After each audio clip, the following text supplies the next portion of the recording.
Kita ngawalin ini dari 2014, kan nggak pengen udah bagus-bagus diakhiri dengan yang misalnya kurang. Kalau dua hal ini goyah kayak gitu, itu bakal berat kayak gitu. Bakal berat buat ngundang investor, nggak bisa lagi nyuap, nggak bisa lagi nyogok buat jadi ASN. Sejak pertama kali ya pemerintahan ini berjalan, yang dilakukan tuh sebenarnya konsisten aja, itu 3 sebenarnya di birokrasi kita. Apa mungkin saran lo dalam proses transisi pemerintahan ini nih? Kira-kira ada satu elemen apa yang benar-benar harus disoroti sama pemerintahan selanjutnya gitu?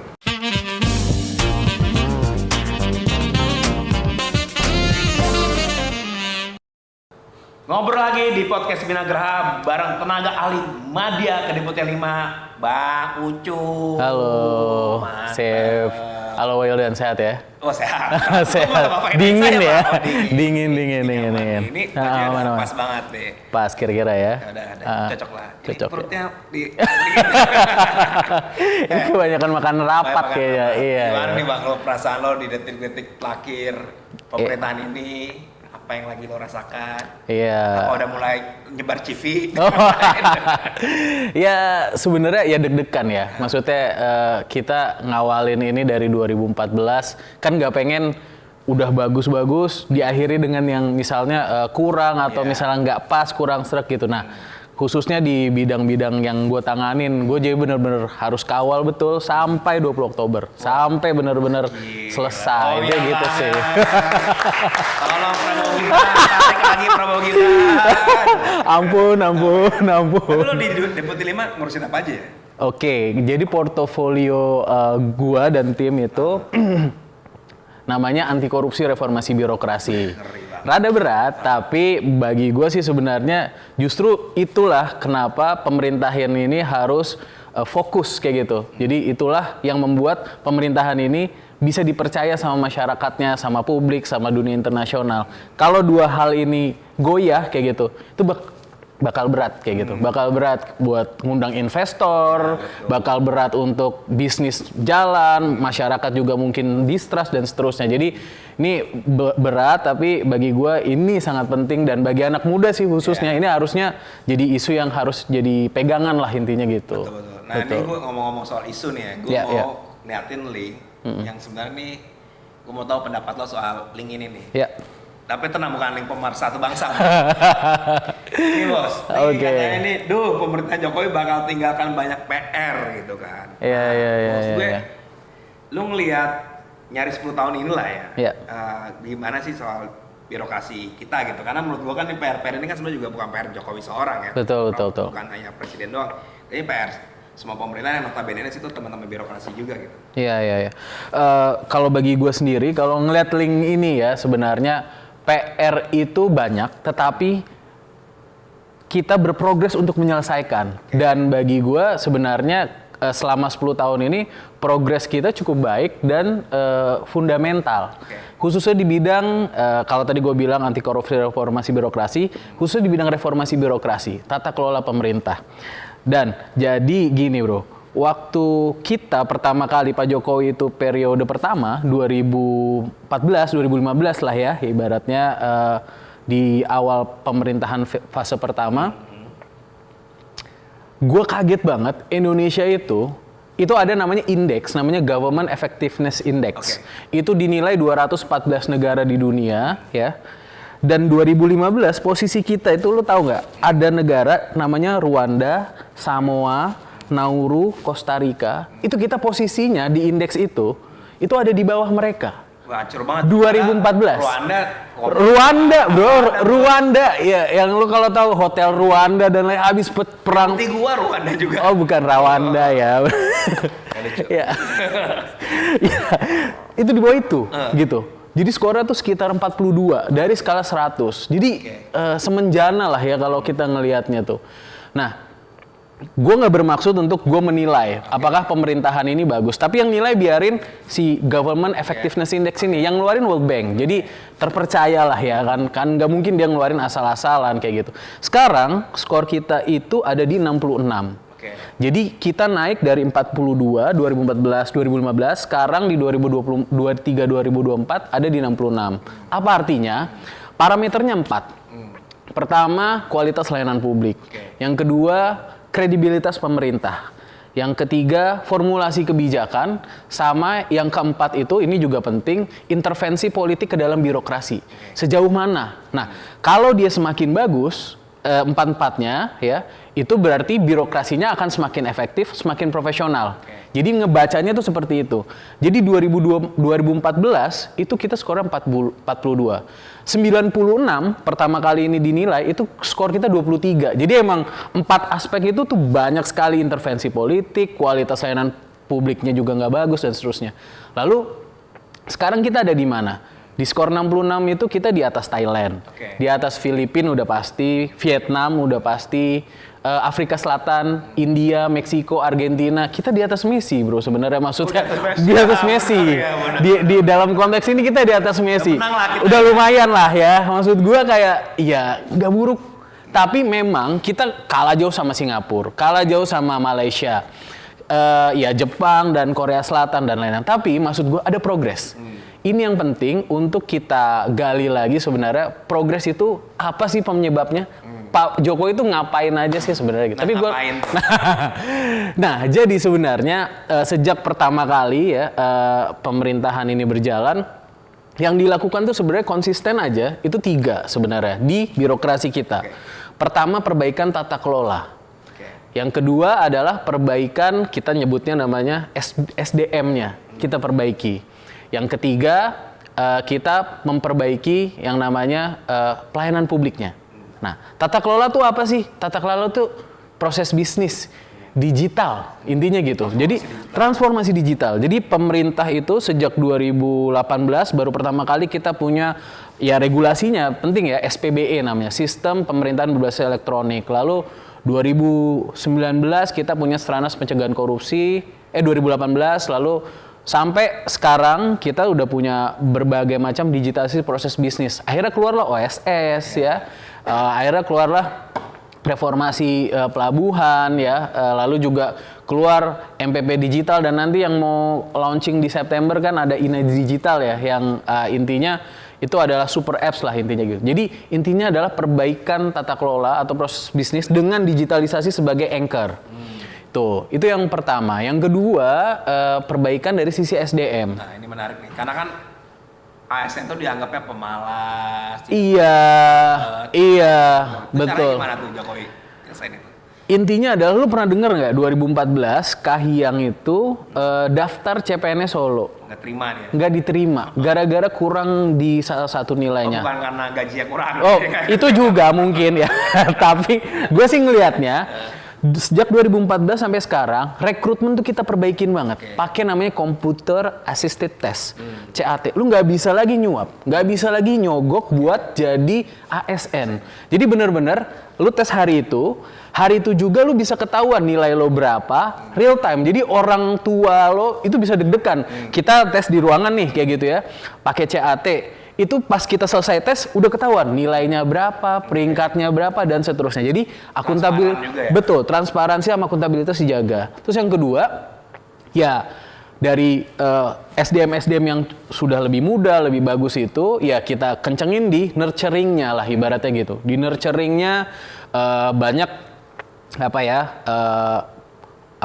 short course, lalu juga penguatan kapasitas yang dilakukan ya untuk SDM ASN yang muda. Dan bahkan sekarang tuh ada namanya manajemen talenta ASN. Akan berjalan maksimal, tetapi sekarang ini masih berprogres karena kita belum bikin yang 9 box talent grid-nya itu ya. Jadi sekarang nih misal Wildan posisinya dia ada di grid 1 yang paling bawah kiri, apa di grid 9 yang emang talent bagus.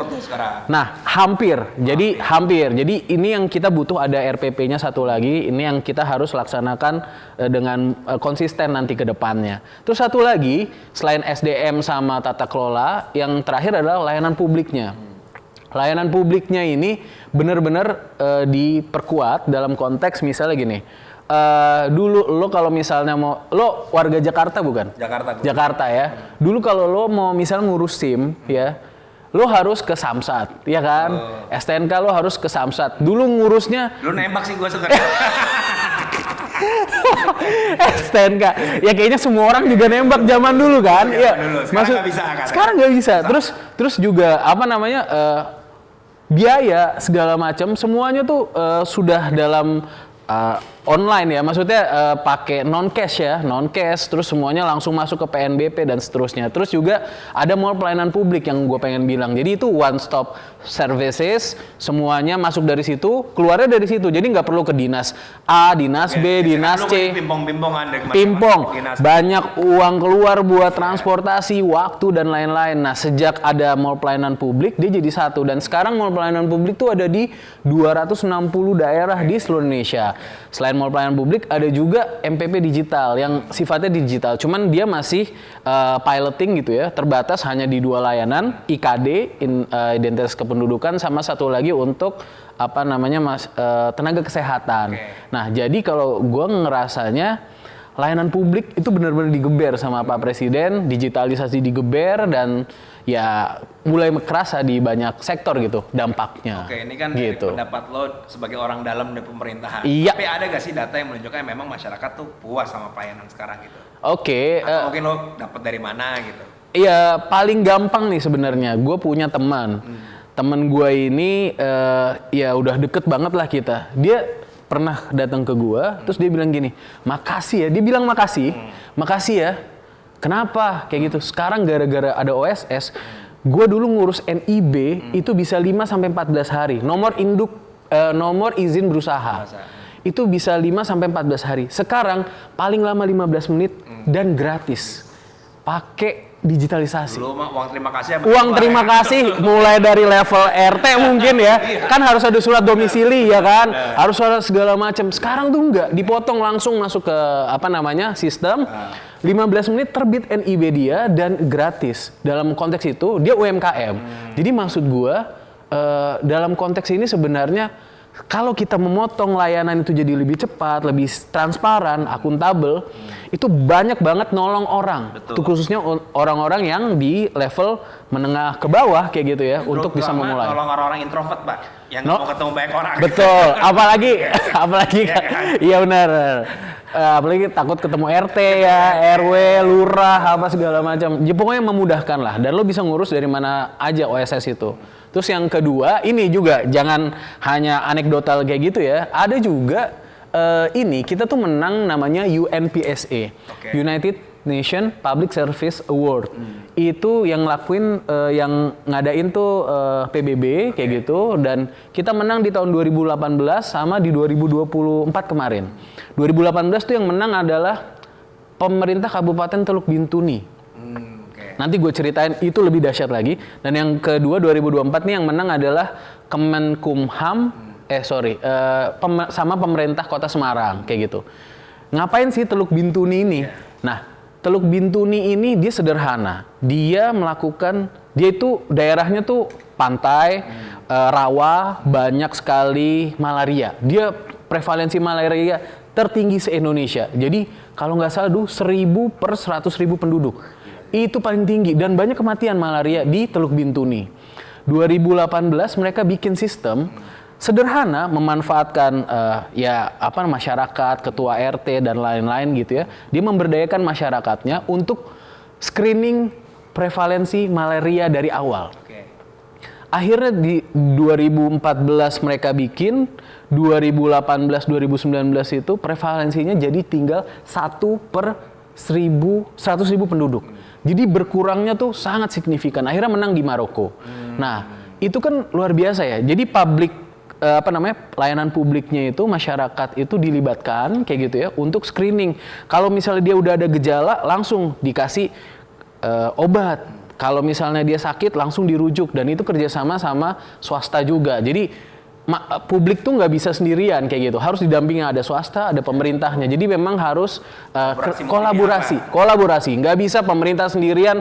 Dari dulu pemerintah ada di sana juga nggak bisa nyelesain masalah. Tapi begitu kerjasama sama swasta, ya akhirnya dia bagus lah intinya. Dan masyarakat yang dapat benefitnya. Terus yang 2024 ini yang menang Pemkot Semarang, iya Semarang dan Kumham. Intinya itu dia menang dalam konteks kalau Kumham itu dia juga menang di Open Government Award. Dia menang dalam konteks bantuan hukum untuk masyarakat yang berpenghasilan rendah atau kurang mampu kayak gitu. Dia menang juga di Open Government Award. Iya. Nah, kalau Semarang itu kalau nggak salah kaitannya terkait dengan satu datanya lah. Udah cukup bagus. Nah, itu ya sama untuk nurunin stunting. Jadi satu data untuk nurunin stunting kayak gitu. Jadi bagi pemerintah sebenarnya penghargaan seperti itu bukan hanya sekedar apresiasi, tapi juga lebih ke pengakuan bahwa birokrasi itu bisa loh bagus. Birokrasi itu penting loh kayak gitu. Birokrasi itu bukan yang kayak lo bilang tadi, kerjanya malas, datang siang. Ada siang kayak gitu masih ada. Main Zuma, main Zuma, main Mobile Legend kayak gitu. Ada yang kayak gitu, cuman pelan-pelan. Dengan 10 tahun ini kan kita juga nggak bisa main pecat orang sembarangan dan lain-lain. Jadi yang bagus kita kasih apresiasi. Daerah-daerah tadi dapat dana insentif daerah dari pemerintah. Jadi naiklah APBD-nya. Tapi yang nggak bagus ya nggak dapet. Terus juga ya sanksi, bahkan juga ada yang dipecat juga kayak gitu. Kalau emang udah keterlaluan gitu, udah kacau banget. Tapi kan gitu sih. Mungkin publik tuh terutama di masyarakat kelas bawah kita bicara ya. Maksudnya kan oke lah ada perubahan reformasi birokrasi dan semacamnya. Tapi sebenarnya orang nganggap nggak sih ini birokrasi korup nih dan semacamnya. Sebenarnya ada nggak sih strategi pemerintah itu buat memitigasi hal seperti itu? Apakah emang harus lewat digitalisasi atau malah SDM-nya atau gimana gitu bro yang dilakuin? Iya, jadi ya kalau kita bicara tentang bribery dalam layanan publik itu penyakit semua negara yang belum terlalu maju lah di birokrasinya. Itu penyakit dan dulu kan ada uang pelicin lah, uang apalah dan segala macam. Jadi sekarang itu penyakit ini dicoba untuk dipangkas, tapi ya memang kita masih perlu sekali banyak effort kayak gitu karena memang IPK kita masih belum terlalu bagus. Jadi IPK kita itu sama lah kayak 2014 lalu, skornya 34 kayak gitu. Jadi belum ada terlalu banyak perubahan di sisi pemberantasan korupsinya. Nah, ini juga harus eksekutif, legislatif, yudikatif itu bermain semuanya karena percuma pemerintahnya beresin tapi begitu masuk ke aparat penegak hukum misalnya ya lu mau pasal berapa nih kayak gitu, uangnya berapa dan seterusnya, ya kan kayak gitu, ya kan ya nggak bisa kayak gitu, itu memang benar-benar harus diubah. Terus juga dalam konteks ini pemerintah tuh udah melakukan sesuatu namanya Stranas Pencegahan Korupsi. Nah intinya Stranas itu adalah upaya di hulu kebijakan untuk mencegah korupsi di sektor-sektor yang strategis itu tadi kayak gitu. Misalnya misalnya pelabuhan. Tahu sendiri dulu pelabuhan Bronx-nya kayak gimana ya? Parah kan? Bronx-nya parah dan coba didekati lewat Stranas PK, belum ke semua pelabuhan karena pelabuhan itu kan ratusan ya. Kita coba dulu di 14 yang besar, yang big players-nya lah, ya mulai dari di Jakarta, Semarang, Makassar, Belawan, Kalimantan Timur dan seterusnya. Dicoba, ternyata bisa. 14 pelabuhan ini ternyata berkurang punglinya. Gue nggak bilang sampai 0, tapi berkurang punglinya karena lewat digitalisasi. Dulu kapal mau sandar ke pelabuhan itu tuh pakai uang bro.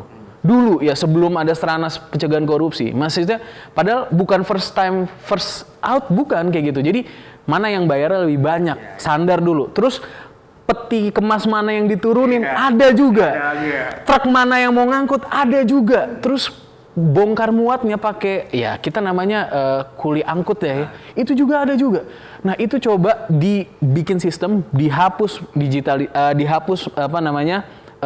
konvensional sistemnya, digantiin pakai Inaportnet, digantiin pakai sistem yang sekarang ada di Kemenhub sama Kementerian sama Pelni kayak gitu, Pelindo akhirnya jadi bagus kayak gitu. Dan sekarang port stay kita turun, dwelling time kita turun dari 4 hari jadi 2,9 hari, lumayan lah kayak gitu. Dwelling time juga dari 3 hari jadi 1,9 hari kayak gitu. Dan itu kan ada efisiensinya ya, efisiensinya tuh sekitar 2,6% sampai 40% lah kayak gitu. Jadi karena semakin efisien kayak gitu dan tidak banyak punglinya. Nah, kalau ada pungli, lapor lapor kemana? Ada namanya Saber Pungli.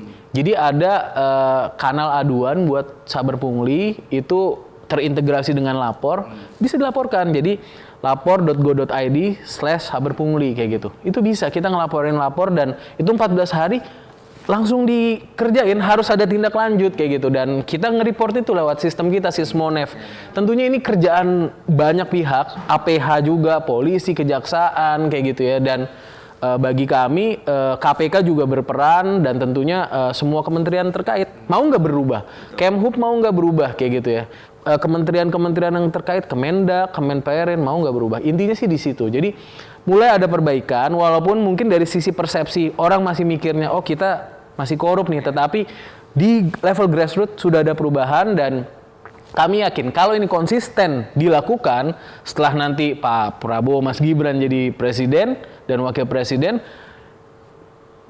Indonesia 5 atau 10 tahun lagi kalau ini konsisten dilakukan, kita mungkin ada di level Malaysia, mungkin kita ada di level level Singapura bisa jadi. Mungkin menurut saya gue kayak gitu sih. Nah ini gue menarik deh masalah mau birokrasi mau berubah apa enggak ya. Karena kan narasi besar itu ya kalau misalnya mau birokrasi bagus itu harus gajinya dinaikin.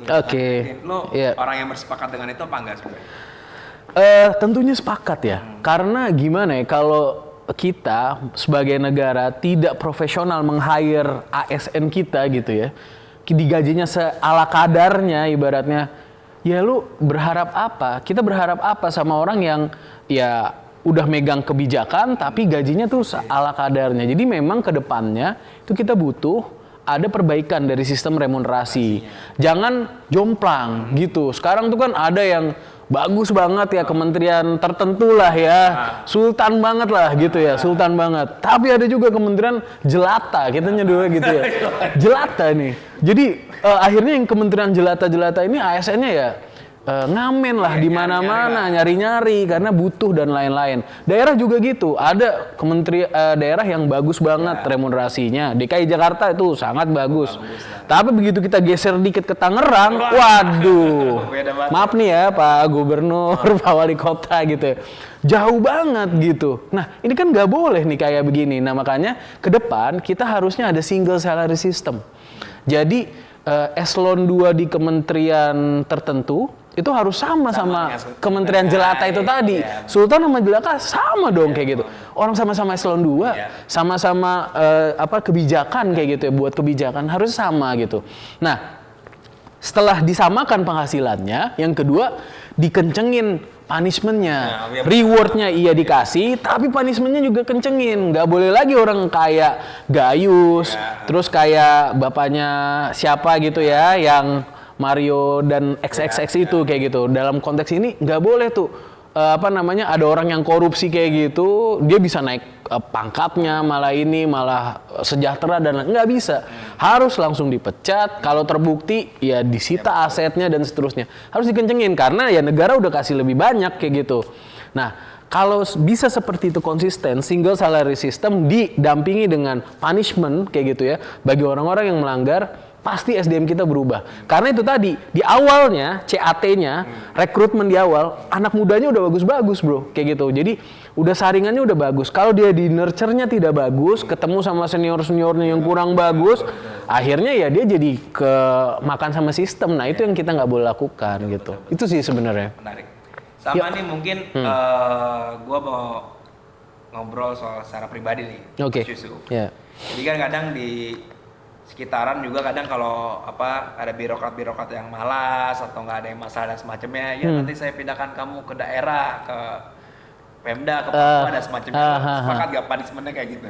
Tentunya tidak sepakat ya, tidak sepakat dalam artian ASN itu sumpahnya kan dia siap ditempatkan di mana saja. Jadi ketika dia dimutasi, seharusnya itu tuh bukan demosi, bukan hukuman kayak gitu. Jadi jangan sampai kita keceplosan, oh ya udah nanti kamu saya ke mana nduga dan lain-lain, nggak kayak gitu harusnya. Jadi itu sebenarnya mindset yang salah gitu. Karena bisa jadi akhirnya orang jadi nggak ada yang mau jadi ASN di tempat itu gitu karena orang terbaik yang dikirim ke sana. Iya, maksudnya tadinya ya ini daerah tertinggal, yang dikirim ke sana malah justru orang-orang bandel, bandit gitu ya, terus orang yang kerjanya nggak bagus.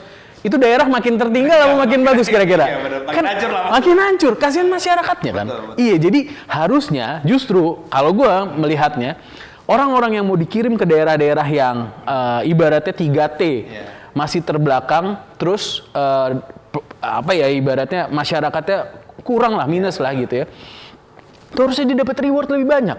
Harusnya dia naik pangkatnya lebih cepat. Nah, begitu dia berhasil, dapat daerahnya naik, masyarakatnya lebih bagus, dia baru balik ke sini langsung dapat misalnya jabatan yang lebih tinggi, 1 tingkat atau 2 tingkat kayak gitu ya. Dan menurut gua kalau orang-orang yang udah teruji di daerah-daerah yang minus seperti itu kayak gitu, 3T atau daerah yang tertinggal dan dia bisa ngangkat daerahnya, itu harusnya dibawa ke level pusat kayak gitu. Jangan kebalik, orang jelek di level pusat dibuang ke daerah, akhirnya daerahnya makin jelek kayak gitu. Nah, mindset kita ke depan itu harus seperti itu. Karena birokrasi itu harusnya dia agile, bro. Harusnya agile. Jadi orang terbaik jangan ditaruh aja di kementerian, nyaman dan lain-lain. Enggak. Nongkrong di GI. Nongkrong di iya bener. Kopinya di jurnal apa. Waduh, udah mewah banget kan. Jadi jangan kayak gitu. Justru harus dia dikasih challenge. Bener nggak lo terbaik? Dikasih ke daerah yang minus, provinsi yang kurang dan lain-lain. Begitu udah terbukti, oh balikin lagi ke sini. Oh ya dia sambil mengkader lah orang-orang yang di sana kan. Balikin lagi ke sini, naikin pangkatnya, tambah rewardnya. Dan kita nggak akan miskin. Dan nggak akan miskin ngegaji orang gitu karena orang kayak gitu pasti kreatif, inovatif, bener, pasti bagus lah. Nah, ini pertanyaan lagi nih, Yuk. Bos.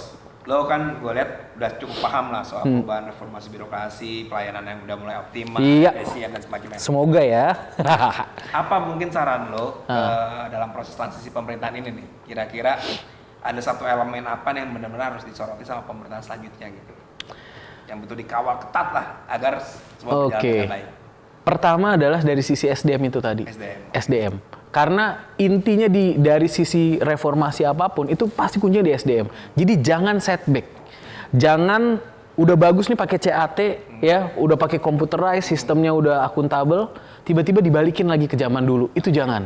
Jadi terima orang itu harus by merit, bro. Jadi merit system, jangan tiba-tiba lu karena misalnya, oh iya ini siapa gue angkat lah kayak gitu ya. Tapi tanpa tes, tanpa apa kayak gitu. Itu jangan kayak gitu. Jadi pertahankan sistem merit dalam pemerintahan itu menurut gue itu kunci gimana birokrasi kita bisa maju. Yang kedua ya, itu adalah digitalisasi. Itu harus dikencengin. Ya sorry banget ya, kemarin kita habis dihajar gara-gara pusat data nasional kena hack. Waduh kan. Habis kan gitu. Habis. Padahal bro, itu inisiatifnya sebenarnya bagus. Jadi pusat data nasional itu harusnya dia, ya kalau bener ngelolanya, itu harusnya dia efisiensinya per tahun bisa 15 triliun. Karena server-server yang tadinya belanja-belanja aja banyak, ada 2.700 server, dijadiin satu. Nah, tinggal gimana tata kelolanya dibenerin. Backup jangan 2% dong. Lu aja nge-backup laptop lu aja 100% kan. Backupnya nih full backup. Keamanannya BSSN ditaruh di sana dari awal sampai akhir kayak gitu. Ya, sorry nih, Pak. Jadi harus dari awal kayak gitu ya. BSSN dilibatin dari awal kayak gitu. Plus satu lagi masyarakat dilibatin juga kayak gitu. Kasih masyarakat dalam konteks pengawasan, perlindungan data pribadi dan lain-lain kayak gitu. Itu dilibatkan kayak gitu sehingga yang ngawasin itu sama-sama karena nggak bisa juga pemerintah sendirian gitu ya kan. Serangan itu tiap hari ada serangan cyber. Makanya harus ngelibatin masyarakat, komunitas kayak gitu. Dan juga penting juga yang terakhir selain SDM, selain digitalisasi, yang terakhir itu benar-benar pemberantasan korupsinya harus dikencengin. Harus dikencengin. Jangan mundur. Kita, Pak Presiden nih semuanya biar tahu juga, Presiden itu udah kirim surat Presiden ke DPR tentang RUU perampasan aset. Betul. Dari Mei 2023. Belum diketok-ketok, sampai sekarang belum dibahas. Mending kalau udah diketok. Kan katanya Bambang Pacul, itu izin sama ini. Iya, maksudku gini loh. Maksudnya kalau kita mau Indonesia yang lebih baik, pemberantasan korupsi harus dikencengin. Jangan sampai orang korup dia bisa kaya dari hasil korupsinya dia. Penjara 1-2 tahun tetap kaya ya, Bos? Iya, dia korupsi 40 miliar, di penjara 3 tahun. Apa dia nggak masih kaya? Iya kan? Balik modal. Iya, makanya kita harus bikin jera. Dan jeranya tuh bukan dihukum mati dan enggak. Koruptor tuh takut miskin. Nggak takut mati ya? Nggak takut mati. Dia udah, dari awal dia udah nggak takut mati. Jadi harus dimiskinin. Dan itu bukan miskinin yang sampai masyarakat jadi gembel. Enggak, kayak gitu. Jadi apa yang jadi hasil korupsinya dia, semuanya ditarik buat negara, terus habis itu distribusi masyarakat. Harus digituin kayak gitu. Biar jerak. Biar jerak. Cocok, keren banget. Gitu. Oke. Kalau Gibran jauh kan. Aduh ampun. Thank you banget. Sama. Siap. Jadi, thank you. Jangan lupa dukung Abang Ucu. Bye bye. Thank you.